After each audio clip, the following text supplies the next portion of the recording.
कल तक कुछ लोग मोदी को गालियां दे रहे थे और कह रहे थे कि मोदी पाकिस्तान पर कोई कार्रवाई नहीं करता, उसे पाकिस्तान से जंग लड़कर मुंह तोड़ जवाब देना चाहिए। लेकिन जैसे ही मोदी ने पाकिस्तान के खिलाफ युद्ध छेड़ा तो वही लोग मैदान में आ गए और ये कहने लगे कि युद्ध क्यों हो रहा है, युद्ध को तुरंत रोका जाना चाहिए, डीएस्केलेट किया जाना चाहिए।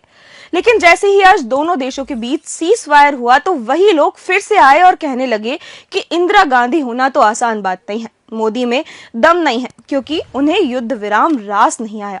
फिर ये लोग कहानियां गढ़ने लगे कि इंदिरा गांधी होना आसान नहीं, उन्होंने अमेरिका की आंख में आंख डालकर पाकिस्तान के दो टुकड़े कर रख दिए। अब जरा आपको बताते हैं कि आयरन लेडी कहलाई जाने वाली इंदिरा गांधी वाले युद्ध में भारत को कितना नुकसान हुआ और उस युद्ध की सच्चाई क्या है।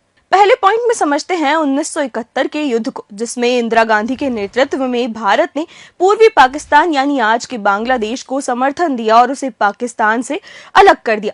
लेकिन मूर्खता देखिए कि जो देश कुछ दशक पहले ही हमारे भारत से तोड़ा गया था, इंदिरा गांधी ने उसे फिर से भारत में शामिल करने की बजाय एक और नया इस्लामिक देश, पड़ोसी देश बांग्लादेश बना डाला, जहां आज हिंदू जेनोसाइड का अभियान चलाया जा रहा है और चुन चुनकर हिंदुओं को मारा जा रहा है।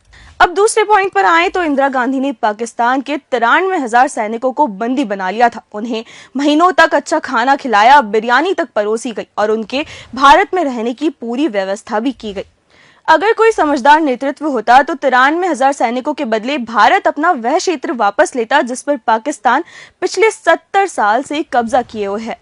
हम बात कर रहे हैं पीओके यानी पाकिस्तान ऑक्यूपाइड कश्मीर की, जिसे ना तो इंदिरा गांधी ने कभी वापस लिया, उल्टा उनको आराम से देश में पनाह दी, अच्छा खाना खिलाया और बिरयानी परोसी, फिर बिना किसी शर्त के उन सैनिकों को वापस पाक भेज दिया गया।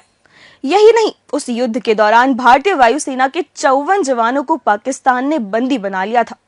कहा जाता है कि इंदिरा गांधी उन्हें कभी वापस भारत ला ही नहीं पाई। इंटरनेट पर जानकारी मौजूद है कि वो जवान करीब 40 साल तक पाकिस्तानों की जेलों में रहे और उन्हें यातनाएं देकर मार डाला गया।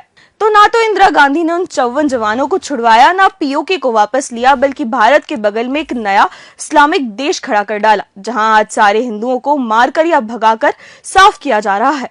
अब आप ही बताइए, इंदिरा गांधी आयरन लेडी थी या कुछ और।